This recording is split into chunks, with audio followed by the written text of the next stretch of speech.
श्री हरिनाम प्रभु की जय। हरे कृष्ण महामंत्र की जय। तो श्री चैतन्य महाप्रभु का जब ये वार्ता प्रकाशन सरस्वती और उनके शिष्यों के साथ आगे बढ़ता है वाराणसी के अंदर, तो महाप्रभु जब पूरे के पूरे प्रेम में आविष्ट होकर के जो नाम लिया जाता है उसके प्रभाव के विषय में बताते हैं, तो काफ़ी प्रभावित होते हैं सारे के सारे वैष्णव सन्यासी। प्रभाव किससे होता है? प्रभाव कई चीज़ों से होता है।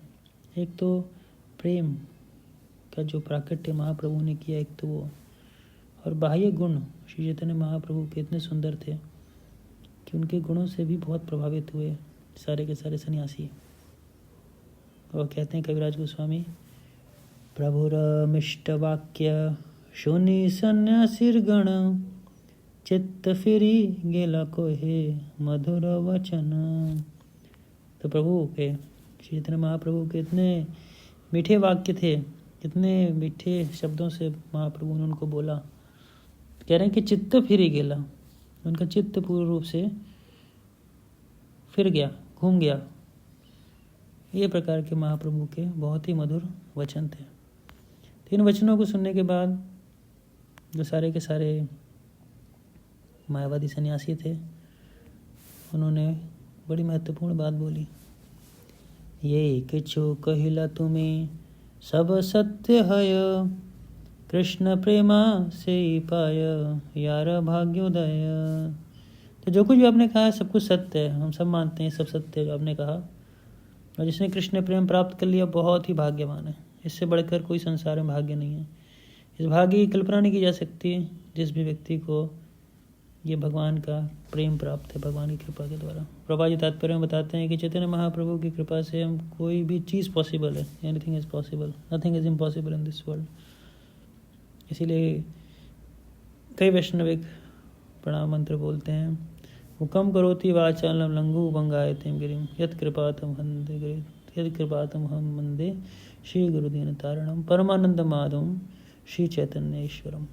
श्री चैतन्य महाप्रभु की कृपा से कोई भी व्यक्ति, एक जो लंगड़ा व्यक्ति है वो क्या कर सकता है?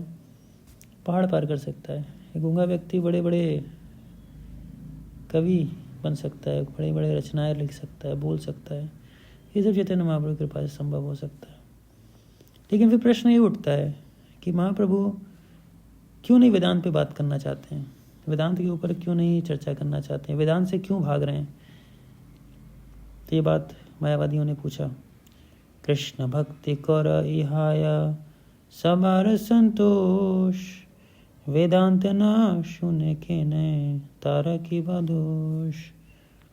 कृष्ण भक्ति किया आपने, दैट्स गुड, वेरी नाइस, हमें अच्छा लगा, सबको बहुत संतोष प्रदान करने वाला है। वेदांत न सुने के ने तारा की बादोष, लेकिन वेदांत न सुनना, वेदांत के ऊपर चर्चा न करना, ये बिल्कुल भी शोभा नहीं देता। आप क्यों नहीं करना चाहते इस वेदांत की चर्चा? वेदांत को क्यों आप नेगलेक्ट कर रहे हैं, क्यों अवॉइड कर रहे हैं? तो इसके परपट में श्रील प्रभुपाद बहुत ही सुंदर व्याख्यान देते हुए बताते हैं कि किस प्रकार से आदि शंकराचार्य ने वेदांत का जो मूल अर्थ है उसको कैसे ढक दिया और कैसे अपने तर्क वितर्कों से उसके पूरे सिद्धांतों को उन्होंने उलट गलत तरीके से दर्शाया है, ढक दिया। वेदांत तो सूर्य के समान है, लेकिन उसको एक अपने व्याख्यानों से उसको बादल रख के सामने ढक दिया, बादल की बन गया, रोशनी ढक गई उसकी, पूर्ण रूप से नहीं दिख पाया वो चीज़। तो प्रभुपाद जी बहुत सुंदर बात इस वक्त बोलते हैं। लेकिन फिर भी श्री चैतन्य महाप्रभु क्या कारण है वो बताते हैं। हेत शून्य हासी प्रभु बालीला वचन, दुख न मान यदि कर निवेदन। कह रहे हैं कि कृपया दुख मत मानिएगा इस बात का जो मैं बोलूँगा वेदांत से संबंधित, और आप हो सकता है इसको अपने एक पॉजिटिव फ्रेम ऑफ माइंड में स्वीकार करें। तो थोड़ा सा भक्ति को हमें जानना चाहिए। इसके तात्पर्य में प्रभुपाद बहुत अच्छा बताते हैं कि जो भक्ति भी है ना वो वेदांत से अलग नहीं है। भक्ति वेदांत से कतई अलग नहीं है।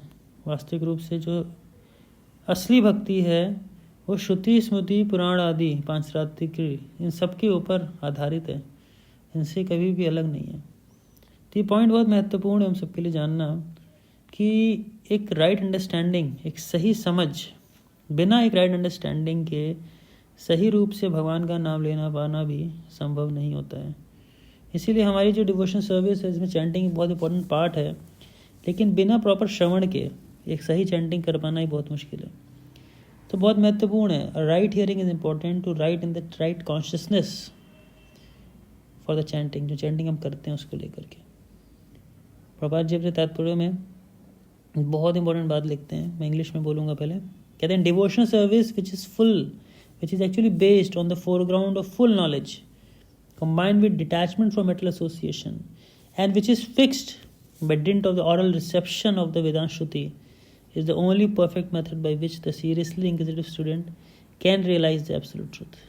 Devotion service is not therefore meant for the less intelligent class of transcendentalists. कहने का बड़ा सीधा सा भाव यहाँ पे है कि जो भक्ति है, भक्ति में सेवा है, उसके पीछे है ना क्या है, एक कंप्लीट नॉलेज, एक पूर्ण ज्ञान होना जरूरी है। पूर्ण ज्ञान के साथ साथ विरक्ति, भौतिक संघ की विरक्ति और भक्ति एकदम स्थिर होकर के वेदांत श्रुति के दिए हुए अर्थों पर आधारित। तो बहुत महत्वपूर्ण है हमारा जो भक्ति का मार्ग है, जो मॉर्निंग प्रोग्राम, अन्यथा इतना ऐसा पैकेज है जिसमें हियरिंग जो हम सुनते हैं वो चीज़ और साथ में नाम जप करना, it has to go parallelly, neither of them can be neglected of. सही से सुना है तो सही से चैंटिंग कर सकते हैं। So it's very very important, we can realise that absolute truth, उस परम सत्य का अनुभूति कर सकते हैं, साक्षात्कार कर सकते हैं जब एक सही ज्ञान में जप करते हैं, सही नॉलेज में जप करते हैं। इसके लिए डेली भागवतम पढ़ना या भगवद गीता पढ़ना सुनना, श्रील प्रभुपाद की बुक्स को पढ़ना सुनना अति अनिवार्य और अति आवश्यक है, ताकि हम एक सही समझ के साथ हरिनाम का जप कर सकें। श्री हरिनाम प्रभु की जय, हरे कृष्ण महामंत्र की जय।